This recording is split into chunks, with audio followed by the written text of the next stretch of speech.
Hey, how's it going, and welcome to another video. So today I wanted to talk pretty extensively about an anime I watched not too long ago, which ended up becoming one of my favorite shows of all time. That, of course, being 1999's Turn A Gundam. I will be discussing the show at length, but not diving too deeply into plot-specific elements, so consider this something of a half review, half why you should watch kind of thing. I also wanted to give an enormous shout out to the fan site Moon's Cocoon. It was an incredibly useful resource for finding information about the series, and this video probably wouldn't have happened without it. Link in the description if you like Turn A Gundam, or if you end up interested in the show, I highly recommend checking it out. Turn A Gundam takes place in a timeline known as the Correct Century, which you can think of as the theoretical merging and endpoint of every Gundam timeline that came before the show's release. So much time has passed that humanity has essentially gone backwards, with the tales of space voyages and mobile suits being left as myth for the people of Earth, and mankind has returned to an industrial era existence. However, space-age technology continues to be used on the moon, and at the beginning of the show, Laran, Frandal, and Keith are sent down to live among Earth's people on a recon mission, thus setting the plot into motion. Without a doubt, one of my favorite things about Turn A Gundam is this incredibly unique setting, completely differing from the Gundam series tradition. Rather than it being set in space where futuristic technology is the norm, Turn A instead takes place in what can basically be described as pre-World War II Earth. Society is industrialized and to some extent urbanized, but the highest form of technology readily available are things like cars and planes. Larger cities exist, but the majority of the scenery consists of farms, mountains, small towns, and unsettled land. Very early on, it does give a bit of whiplash considering how different it is, especially since this is a series predicated on the existence of space colonies. If you showed somebody a screenshot of especially the first episode and asked them where it's from, Gundam is probably one of the last series they'd guess. It's a change of pace and scenery that I really started to appreciate, and I especially respect the show for doing something so different. In particular, it reminds me a lot of my favorite movie, Kiki's Delivery Service. They both have a similar sort of burgeoning industrial city kind of vibe, so if you like that aesthetic, this is definitely right up your alley. I think doing something so out there is very commendable, and in a lot of ways it reflects a wider philosophy when it comes to Turn A Gundam. It pays respect and homage to the previous shows while still firmly stating its own identity. You see this reflected a lot in other elements like the characters, mechs, and soundtrack, but I think the setting is probably the best example. Ironically, going backwards ended up opening an entirely new world for the show, since it totally turns these characters and their approach to conflict on its head.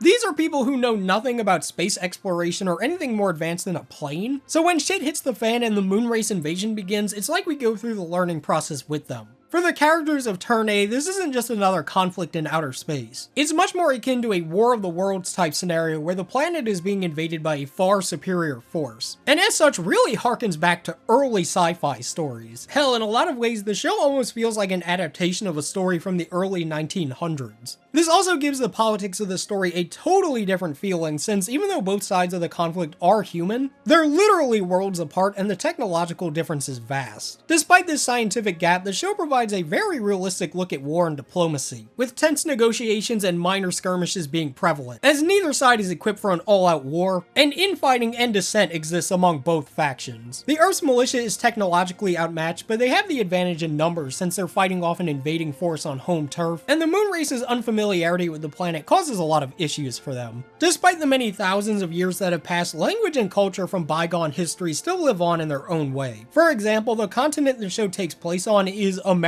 and I'll give you one guess where that name could have come from. Some other locations include Tejas, Floria, Koopa, and my personal favorite, Louisiana. As a quick aside, as somebody who's from Louisiana, I really appreciated seeing my home state be represented in a Gundam series of all things. Not really something I ever expected to see, but the territory actually plays a very large role in the story. This overall concept of the past influence on human society and progress is the show's foundation, with everything from the motivations of the Moonrace to the existence of the Turn A Gundam itself, to the traditions of Earth's people being deeply interwoven with it. As somebody who's very interested in concepts like the evolution of language and how ideas from the past influence us even now, Turn A Gundam was really delightful since it handles these ideas in a very realistic way. Although you might think the idea that people thousands of years from now are going to live in a place called Floria to be kinda goofy, it's honestly more likely than you'd think, since language slowly changes with time alongside us. All modern language is derivative of something that came long ago. Even though some things like words and names morph over time, some things never really change. This is exemplified by the first line spoken by the protagonist Laurent, where he sings the nursery rhyme "Mary Had a Little Lamb." This originates from the year 1830 and is an incredibly widespread rhyme. You would be pretty hard pressed to find somebody who's just never heard it before. Coincidentally, it was also the first bit of English audio to ever be recorded. Thomas Edison did so on his phonograph in 1877. Although you probably wouldn't catch this on a first viewing since it seems like just a random song, it displays the show's central theme of how culture survives and changes. Despite being many millennia removed from when the song would have been written, it's still very happily sung by Laurent. Although people, technology, and even civilizations come to an end, the non-physical like songs, traditions, and legends can live on perpetually, as long as people are willing to remember them. Another great aspect of the show is the moon itself, and just how well built up and interesting it is.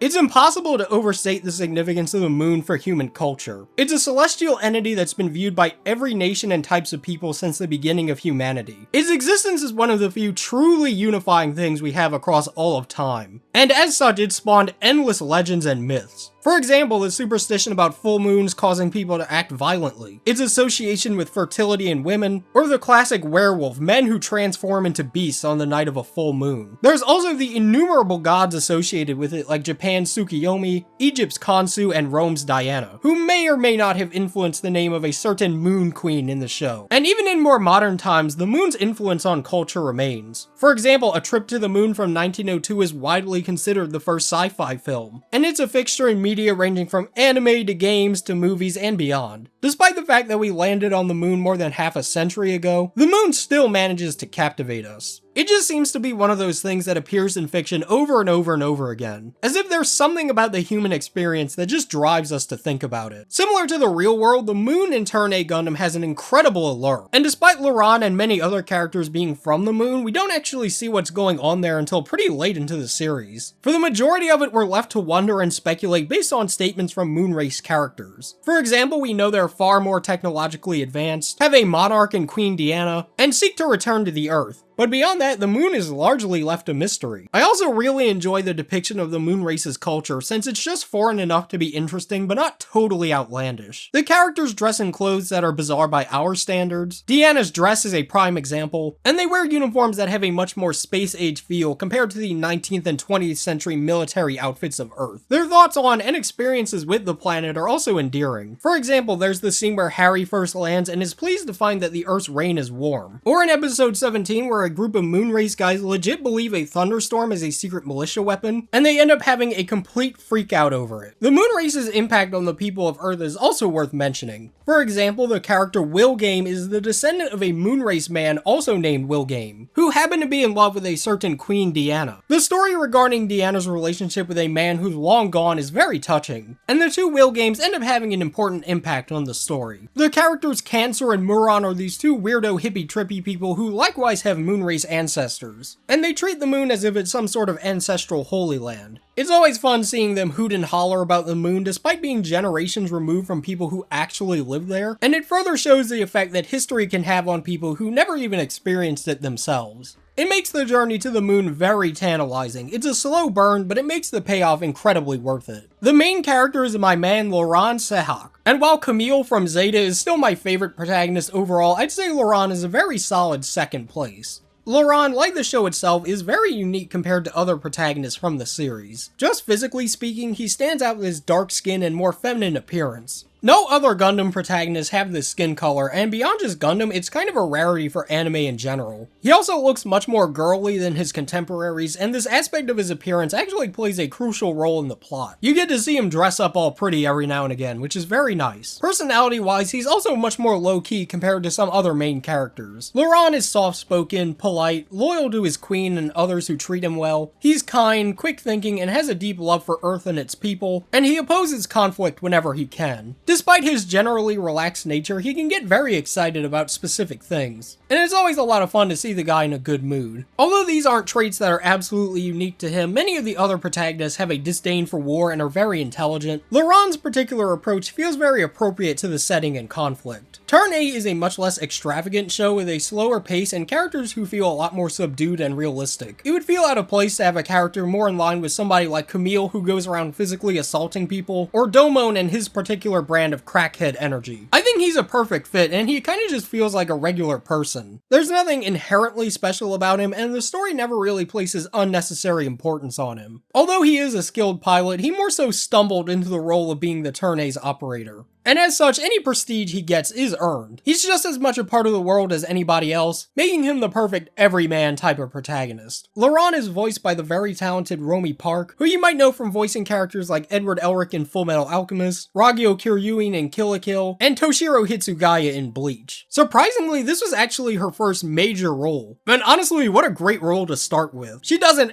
excellent job voicing Laurent and really gives the character a perfect voice. Although ordinarily pretty low-key and boyish, when the situation calls for it, Romy really explodes with passion, making those moments really stand out. I'm not going to be discussing every character in the show to the same extent, but Turn A really does have an excellent cast of characters. Queen Diana Soriel and Kielheim have one of the most interesting dynamics of the show. Since they look virtually identical, the two begin swapping places intermittently. What starts off as a fairly innocent prank the two pull out of curiosity ends up becoming one of the most important plot points of the entire story. The two have to pull off a balancing act of trying to learn about the other side, subtly influence both parties, while trying not to give away that they pulled the old switcheroo. Deanna especially is a character I really enjoy. She's a very unique twist on the royal figure who learns about the common way of life kind of character. Seeing her try her best both for her own people and the people of Earth is very compelling, and many of the show's saddest moments involve her. She ends up having to deal with the consequences of her people's invasion, and you can't help but feel bad for her. Kiel is also great, and her infiltration of a totally foreign group and role leads to a lot of interesting scenarios. Since she has little experience commanding people, she needs to develop into the role of a queen pretty quickly, all the while pretending like she has any real clue what she's doing. Although we as the audience know who's who, the characters typically don't, so it's fun to keep up with the confusion the two accidentally create. Harry Ord is another one of my favorites, and stands out as being one of the more unconventional Char-like characters. Many Gundam series have a character who serves a role very similar to Char Aznavour, usually possessing a mishmash of traits like blonde hair, a red color scheme, wearing some sort of mask or visor, and generally serving as a rival or foil to the main character. I say Harry is kind of the odd man out because he fits the bill on a surface level but otherwise feels like his own entity. Laurent and Harry are only very vaguely rivals, and I would say neither character really thinks of the other in a negative light. His 6 shades are honestly the most definitive Char-like trait he's got, since otherwise his role in the story and interactions with the protagonist are pretty out of the norm. It's not a relationship like Char and Amuro from the original, or Uso and Chronicle from Victory, which are defined by conflict. The two have no particular desire to fight one another, and they more so just happen to brawl occasionally because of the situation they find themselves in. Similar to Laurent, Harry is very dedicated and loyal to Queen Diana, but is much more stern and hard to read. As such, he's one of the most interesting characters to watch when Diana and Kiel swap. At some point, the line between his loyalty to Her Majesty and his romantic interest in Kiel begin to blur, and he ends up feeling very integral to the balancing act the two play. He also serves an important role as being essentially the face of the Diana counter, the Queen's own military force, and sees a lot of action alongside his signature golden sumo. I find it interesting how Turn A manages to have a protagonist unlike the other protagonists, and a Char clone unlike the other Char clones. Might just be a coincidence, but I'd like to think it's intentional since Turn A does a lot of playing with expectations.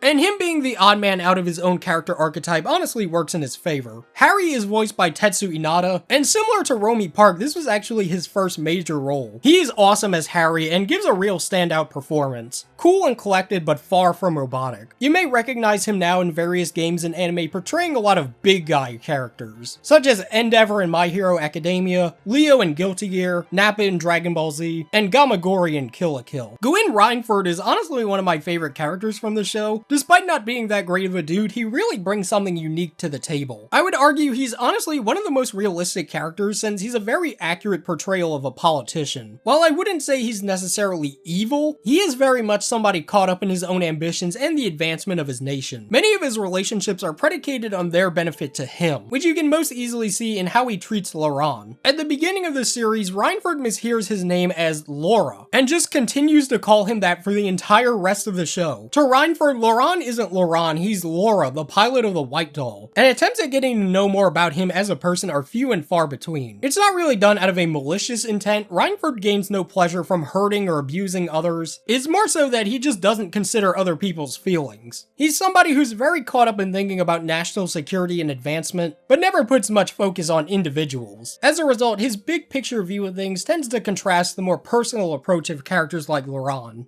Having him as one of the central figures for the militia adds a layer of complexity to the scenario, as his own ambitions and lack of empathy sometimes causes issues for the more well-meaning members, but his influence and power are sort of necessary for their survival. Like I said, there's a lot of characters I really enjoy, so here goes a quick lightning round. Lily Borgiano is a character who becomes more prominent as the series progresses, and while she initially seems to just be a pampered heiress to the Louisiana territory, she proves to be an incredibly skilled politician and diplomat. Frandal is one of the Moonray Scouts similar to Laurent, and her interest in journalism and documenting a conflict between two groups she cares about is intriguing. Plus, she ends up developing a pretty cute romance with a certain inhabitant of Earth. Sochi Heim is Keel Heim's little sister, and in many ways her opposite. Whereas Keel is very ladylike, Sochi is much more of a rough and tumble tomboy. She ends up becoming one of the militia's most prominent fighters, and she has one of the most fun dynamics with Laurent. The characters were designed by Akira Yasuda, who also drew many absolutely stunning pieces of art for the series. He was an employee at Capcom from 1985 to 2003, so you may be familiar with some of his gorgeous art from series like Street Fighter. I remember when I first watched the show, I couldn't shake the feeling that many of the designs felt weirdly familiar to me, so I wasn't very surprised to realize they were done by Yasuda. I don't know what it was, I just got this Capcom sort of energy from a lot of the characters. I think Yasuda did a fantastic job with the character designs and artwork for the series. His unique style gives Turn A's posters and material like the DVD covers a very distinctive look, pretty similar to an old painting. For example, this art used on the second DVD is a beautiful rendition of Laurent and Harry from a very memorable moment in the series. It feels subtly tense, with Harry gazing deep into Laurent's eyes, and Laurent staring back in turn. If you didn't know anything about this show, you'd probably assume this is a love story about this hot babe in a green dress, but you would be mistaken. Thanks to Turn A's unique setting, it allowed Yasuda to get really creative with a lot of the designs. Laurent, for example, has a variety of outfits like the overalls he's usually wearing, or the chauffeur's uniform he wears in the first couple of episodes. You quite frequently see many of the prominent militia figures wearing the classic image of a pilot's ensemble, complete with a scarf. For example, check out Sochi and her great pink, black, and white getup. One of my personal favorite elements of the female characters' designs, and Laurent sometimes, are the dresses they wear. My favorite is probably Lily Borgiano's. It really brings out that southern lady kind of feeling. Deanna and Keel both have an eclectic wardrobe full of fashionable choices. Frandal has a really cute outfit with a great purple color scheme, and I gotta give a shout out to my man Harry for rocking the bumblebee look. It's a great set of character designs, and impressively they managed to all kind of work together despite how different they are. You would assume having such radically different design philosophies for characters would cause them to look pretty off, as if these were characters from entirely different franchises, but Yasuda really managed to pull it off. Turn A is complemented by its incredibly beautiful hand-painted animation, and it holds the distinction of being the last Gundam series to not be colored digitally. Once 2002 and Gundam Seed rolled around, it and all future Gundam works were done digitally rather than by good old pen and paper. Beyond just Gundam though, a pretty solid majority of animation, Western and Eastern alike, started to make the shift towards digital around this time. In a way, Turn A represents the end of an era. It's one of the last stopgaps between the old method of animation and the new. But honestly, what a way to go out. The show looks consistently great and perfectly blends together its unique setting, characters, and mech designs to make a show that's very distinctive, even compared to other shows in the same series. It's unmistakably its own entity, and is generally just a great showcase of anime as an art form. In a way, you can also think of it as being a goodbye to 20th century anime. Turn A began airing April 1990 1999 and ended in April of 2000, effectively bridging the gap between two millennia. It was the last Gundam anime of the 20th century, and it was also the first to have episodes air in the 21st century. Probably just a happy coincidence, but I think it's kind of poetic that so many things like that just happen to line up. It was a send-off to pen and paper coloring, it was made for the 20th anniversary of the series, and it managed to connect the 20th and 21st centuries. Again, probably all just a coincidence, but sometimes the stars do align. Turn A Gundam also sports an excellent soundtrack, which is far and above my favorite from the entire series. It was composed by the incredibly talented Yoko Kanno, who also did the soundtracks for Macross Plus, Vision of Escaflowne, Ghost in the Shell Standalone Complex, Space Dandy, and Cowboy Bebop. Needless to say, she has quite the resume, and the show would not be the same without her amazing compositions. There's a wide variety of songs here in many different styles, and it comes together to make one of the most varied and unique soundtracks from across the series. For example, the first song in the OST, Spiral Reborn, consists of ritualistic chanting, which is as ominous as it is captivating, and it plays in very well with the mystical feeling the moon has. Chiyori Hazumeto is fun, uplifting, and the perfect background music to accompany Turn A's burgeoning industrial setting. It also has some of the best battle music in the series, which makes every encounter with an enemy force feel exhilarating. Final Shore stands out as being one of my favorite battle themes from any show in general, and when it plays, you know shit is really about to go down. It really is just loaded to the brim with excellent songs for every situation. They're powerful, mysterious, heartwarming, energetic, sad. It runs the gambit, and I think it deserves to be celebrated since I really can't envision the show without it.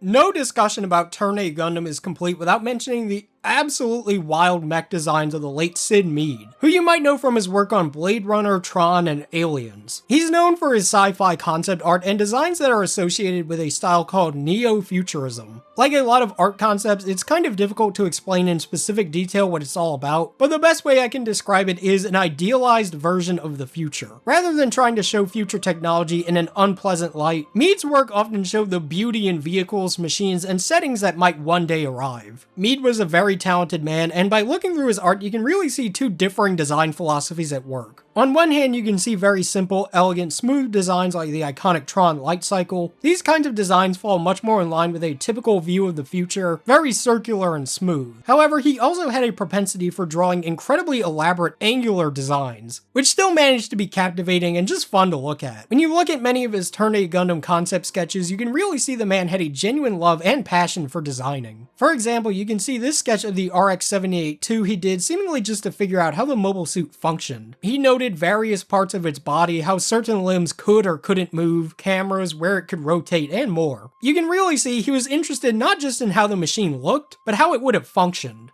I think it's pretty safe to say that Turn A has some of the most bizarre and fascinating mobile suits of any show in the series. Gundam has definitely had some out there mechs, a lot of the ones from Victory come to mind, but Turn A manages to take these odd designs, embrace them, and truly make it part of its identity. This is best reflected in its titular mobile suit, the System Turn A99 Turn A Gundam. Although similar to past Gundams in terms of its colors and humanoid appearance, he's otherwise the odd child of the Gundam family. He very much encompasses Mead's design philosophy for complicated yet elegant and understandable machines. For example, look how detailed his arms and legs are, forming lots of sharp lines and multiple layers in the armor. And of course, who could forget that mustache, without a doubt his most recognizable feature. I remember when I first saw the Turn A, before I even watched the show, I absolutely hated it. I thought, why the hell does he have a mustache? I just remember thinking, man, this will never grow on me. Me from back then was a fool, since I'd say the Turn A is bare minimum one of my top 5 favorite main Gundams. I don't know what it was, he kinda just grew on me. It's kinda like drinking coffee. The first time you try it, you probably think it's really disgusting. Spend enough time with it though, and you start to enjoy it. You go from, why does he have a mustache, to he's got a mustache. Nice. Thanks to the art book Mead Gundam, we actually get to see the entire design history of the Turn A. In Mead's first drafts, we can see that he started off much more in line with a classic Gundam, sporting the V-fin but with a much more detailed body and circular elements. The next version was even more unlike a Gundam, totally ditching the V-fin for a head shape unlike any previous. Many of these elements would be reused in the design for the Sumo. After this one, the Turn A really starts to take shape, Most notably, he begins sporting the iconic mustache. I think one of the most compelling aspects of the show is the Turn A Gundam itself, and how it feels like just as much of a character as the actual cast. The Turn A is built up as being much more than just a machine. It's an ancient and incredibly advanced piece of technology from a bygone era. It's referred to as the White Doll by the cast, and even before being uncovered, it lived on through myths and traditions. Plus, its importance in the lore of the story cannot be understated. Although it might just seem like a goofy mobile suit at first, throughout the course of the show you learn of its true significance and how special it really is. It also goes by many names, White Doll being the most prominent among the people of Earth, but the moon race more commonly refer to it as the mustache. In fact, it's not even referred to by its proper name until pretty late into the series, largely owing to the fact that the cast just doesn't know what it's called. It helps lend to the feeling that this isn't just a machine produced recently, but something that's existed for so long people have entirely forgotten what it was. The way the Turn A's power increase is handled throughout the show is also unique. Ordinarily, mobile suits would end up with upgrades, like the GP01 becoming the GP01 full burner, or they're just replaced entirely like the Mark II going to the Zeta. However, the Turn A is more so improved from the cast learning more about it and discovering its secrets. With the technological level on Earth, there isn't much the characters can do to augment it. At most, they can hope to excavate some more weapons that go with it. Plus, the fact that the cast recognizes he has a mustache and kind of poke fun at it is very endearing and appreciated. I think it'd slightly bother me if the characters just ignored something so weird,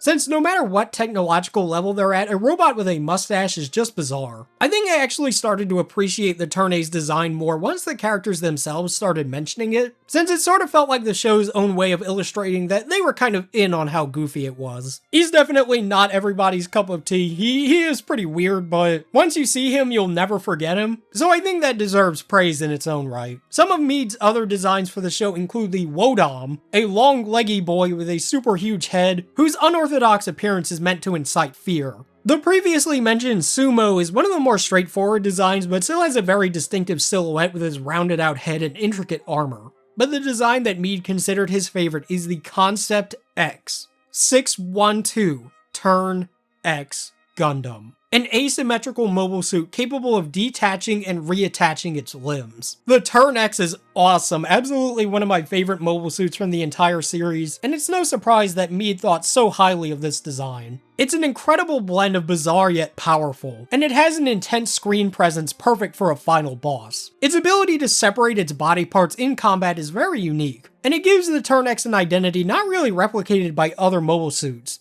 Its unconventional fighting style gives it an otherworldly and futuristic feeling. It's endlessly fun to watch in action, and the significance of it in the story is only matched by the Turn A. The two work really well together, with the Turn A having a much more understated presence, contrasting the Turn X in its show-stealing range of features. There's a lot more designs I could go through, and not all of them were designed by Sid Mead. Many other people came together to design the robots of the show, but I think you get the gist. They work splendidly in contrasting the early 20th century aesthetic of the show, and since they appear so foreign and futuristic, their strangeness lends a lot. They're certainly very out there, and for a lot of people it might be too much, but I honestly think they're perfect. For this last segment, it's important to actually take a step back and talk about the director of the show as well as the creator of the original 1979 Mobile Suit Gundam, Yoshiyuki Tomino. It's kind of ironic that out of all the incredibly talented people who came together to make this show, the last person I'm talking about is the director himself. I don't really plan on giving an entire biography about the man here, but his impact on anime is quite vast. He directed the original Mobile Suit Gundam, its sequel Zeta Gundam, Double Zeta, Char's Counterattack, and Gundam F91, stretching all the way from 1979 to 1991. Unfortunately, throughout the 80s and into the 90s, corporatism started to take its toll on Tomino's well-being. Bandai's Gundam model kits made a lot of money, and so naturally, as the director, Tomino was strongly encouraged to introduce more mobile suits and elements that suited the business end of things. Having your vision for anything be corrupted by an outside source is going to wear on you, but he managed to put up with it for a while until this eventually reached a boiling point with Victory Gundam in 1993. If I had to describe Victory Gundam in one word, I'd probably pick interesting, but ironically that has very little to do with the show itself and has everything to do with its production. It's definitely not one of my favorites. I think that's mostly owing to a lack of characters I particularly liked. It's an alright show, but I do think it's the kind of media that's greatly benefited by understanding what was going on during its creation. The show was marred by interference from the studio as well as Bandai.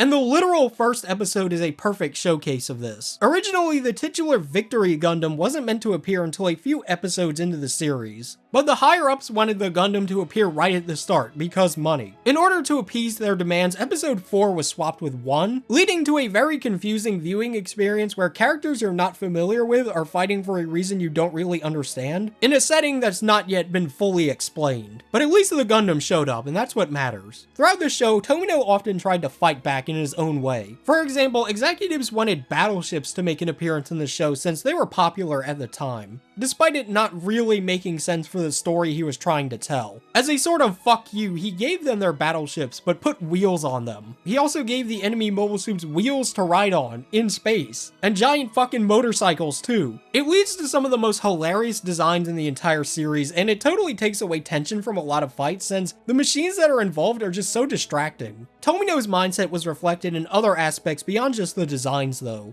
The show has a remarkably high death count, and as a result, fatalities lose a lot of their impact, leading to a feeling of brutality that in some ways just feels excessive, but it does give Victory its own sort of gruesome identity. Tomino was ultimately so frustrated with the constant meddling, he chose to pass the torch on to other directors for the next several Gundam series, such as G Gundam and Gundam Wing. From here, Tomino would sadly struggle with a multi-years long battle with depression, but fortunately managed to find peace of mind again, largely thanks to the support of his wife and children. He wouldn't return to direct another Gundam series until pre-production for Turn A began in 1997. I mention all that because in many ways, Turn A from a creative standpoint is the antithesis to Victory Gundam. Whereas Victory felt like a show made in a negative state of mind and constrained by outside influences, Turn A was a true expression of Tomino's creative abilities, with executives more or less letting him do what he wanted. Absent were the constant demands to include new mobile suits in an effort to sell things, and in its place was the most un-Gundam-like Gundam series he had directed. Sometimes you really just need to let creators work their magic and make the thing they want to make, and that's exactly what it feels like Tomino managed to do here. It was the show where he was allowed to just do whatever. Have a weird-ass looking main Gundam, have a setting that's totally unlike the rest of the series, and make a real work of art. It also pays tribute to the series of the past, but doesn't use them as a creative crutch. Mobile suits like the Kapul from Double Zeta make an appearance, and the Bourgeonon looks sort of familiar, I just can't quite place my finger on it. The Turn X has an attack called the Shining Finger, named after Shining Gundam's signature attack. It's a little fan-servicey, but at least to me it feels more like a celebration of the series up to this point rather than something exploitative. And the show thematically has perfectly good reason to make reference to the past. Hell, no characters in the show even say the word Gundam until around episode 9. In fact, according to an interview with America in 2000, Tomino said, "Indeed, the reason we have to call it Gundam anything at all is to help us procure capital for the project. If it was economically feasible, he might have honestly just ended up calling the show Turn A, with the Gundam part excluded."